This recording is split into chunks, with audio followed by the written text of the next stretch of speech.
Have you ever seen somebody while training their dog that's like, sit, sit, sit, and the dog is not complying? Or is it your dog that maybe is doing that? Or have you ever seen somebody or yourself try to recall your dog and they're saying, come, Fido, come, get over here. Do you want a treat? And then the dog comes. That's technically a bribe. That is not good training. But I am here today to talk about poisoning a cue and what that means both from the human side and from the dog side, and how to break this down, understand why it happens, and more importantly, how to fix it moving forward. So, hey everybody, my name is Christy Halverson. I'm a positive reinforcement-based trainer here in Glendale, Arizona.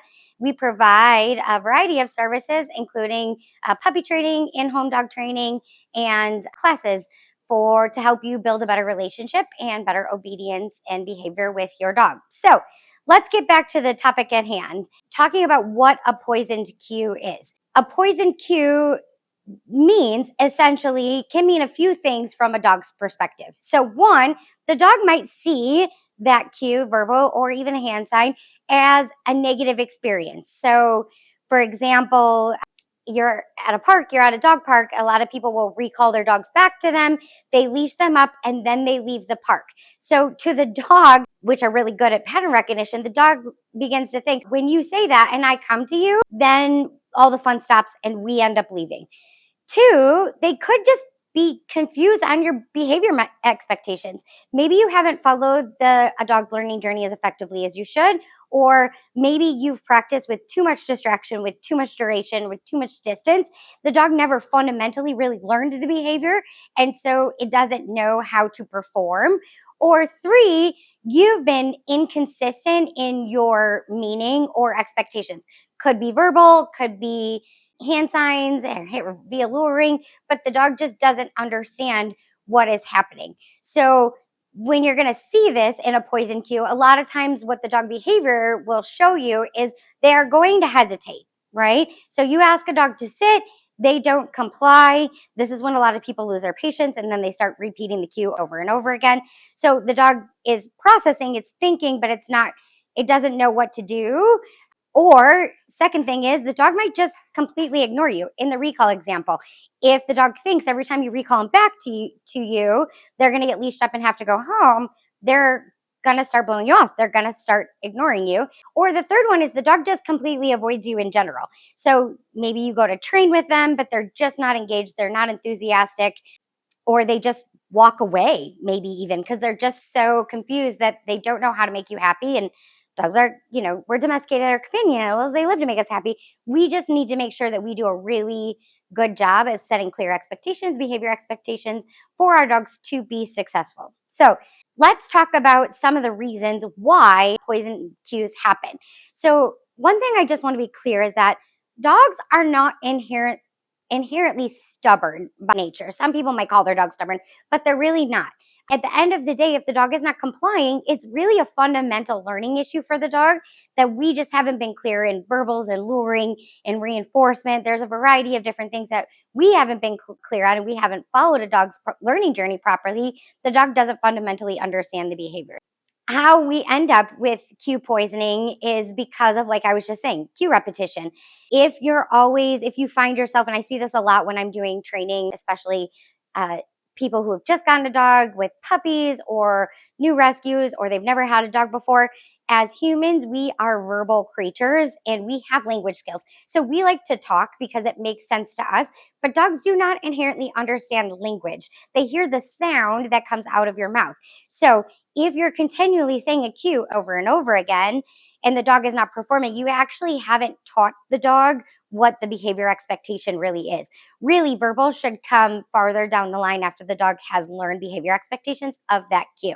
So the second major reason why this happens, you're progressing too quickly in a dog's learning journey. So the other way that this cue poisoning can happen is that the cue actually ends the fun. So in the recall example, you recall your dog back, you leash them up, they have to leave the dog park. That's no fun. They're going to start blowing you off. The next one is just poor reinforcement. So if you haven't built up that compliance throughout a dog's learning journey to make sure that the dog is very solid from beginning foundational luring into luring with verbals into just verbal only, and you haven't kept up the reinforcement, then you haven't followed the dog's proper learning journey, and they're probably going to fall off, lose interest, or not want to perform anymore.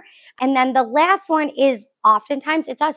I'm just going to be honest. It is human error. We are not very good with clarity as far as verbals that we're using, and we're not good even with our own bodies. People don't realize that one of the ways dogs fundamentally communicate is through body language. So they are often looking at our own body language and taking cues on what they need to do from that. So if you're saying sit, your legs are spread apart, and you point a finger up maybe, but then the next time you point the finger at them, this and you have your legs closed, like this is not the same thing, but dogs read all of that. So we have to be really clear and consistent when we are training and working with our dogs. So the other big thing I just want to say is that dogs are not inherently disobedient. And I want you to change your mind. If you think your dog is being blatantly disobedient, they're not being disobedient. They are just literally confused. So it's our job to help bring clarity to them so they know how to be successful. So here's a couple of key high signs that you would see from your dog to know that you have literally poisoned a cue. So one would be a delayed response, less than 2 seconds. You ask a dog to sit, they stare at you, they look around, they stare at you, they're not sure what to do, and then you re-cue them again. You didn't give them time to perform, or you verbally say the cue. So if they give you a very delayed response, they don't understand fundamentally what is being asked of them. Two, like in the learning journey, they can only comply with your requests only in the home, in an environment they're comfortable with, the least amount of distractions. Three, they only respond after multiple cues, meaning like the sit, meaning you, the handler, has actually taught your dog that it doesn't need to sit the first time you ask, but to wait multiple times until you ask before compliance. Is if they only respond to multiple cues, at that point in time, your dog is just literally guessing. They're going to start offering random behaviors until they finally get the right one. And then, if you're not using positive reinforcement appropriately, they don't comply within a quick amount of time. They're guessing, they're throwing all these cues at you. All of a sudden, they finally get the sit that you asked for, and you're like, yes, and you pay them. You didn't teach the dog anything, right? The dog is now learning just to problem solve and run through all the things that it does know until it gets its reward. Other major sign to let you know that you've poisoned a cue is that the dog just flat out avoids the cue, all right? Whether it walks away, whether it runs away, whether it chooses to just not engage with you when it hears that, that's a big thing. And that also pairs with a general lack of enthusiasm. With positive reinforcement-based training, we want to build a really solid, healthy relationship with our dog. We want our dogs to work for us.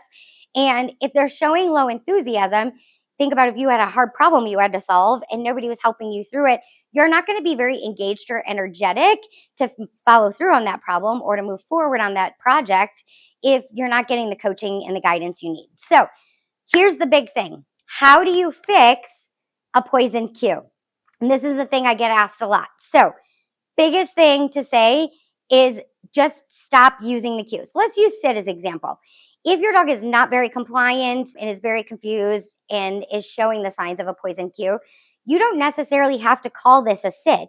You could call this kumbaya, right? It doesn't matter. So that's the second goal of fixing a poison cue is stop using the cue you have been using. That sound is basically meaningless to the dog.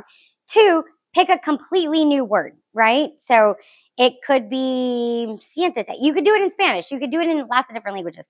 But pick one word and stick with it. Three, make sure you are really luring and teaching the behavior first before a single word comes out of your mouth. You need to make sure that your dog is very clear on whatever hand sign you're going to use about what they need to perform and what they need to do in order to earn the reinforcement. Four, again, shut up, especially in the beginning when your dog is just learning. Ask for the cue, lure the cue, zip it, shut your mouth. Don't say anything. The dog doesn't understand the word, so don't start off your training journey bad or poorly by saying the word. Make sure your dog fundamentally understands the behavior first. Once they get it and you start pulling the lure farther and farther away, then you can start adding the verbal cue with the lure and then move into a verbal only. Starting from a verbal only is normally never going to work. Now, some dogs maybe are super smart and can figure it out. Most of the time, that is not the proper way dogs learn. Five, you want to rebuild this cue with a really high rate of reinforcement. So make sure you're paying every single time that they comply with this behavior. That's going to motivate them and that's going to make them want to work more. 6, make sure you control the environment, right? In a learning journey, make sure the environment is comfortable for them, make sure there's minimal amount of distractions so that they can focus and be successful. And then as you move through their learning journey, that's when you're going to generalize the behavior with distance, duration, and distraction. So don't up distractions too much. So that wraps up on what a poison cue means in dog training, what it looks like, and how to fix it. So if this really resonated with you and you are in the Phoenix West Valley area, I am happy to provide in-home dog training help for this. Or I also have really amazing group classes that can help with some of these things. I hope you enjoyed the video on poisoning a cue, and I hope this was a good little insight and glimpse into how to effectively train your dog going forward. So happy training and have a great one. Bye.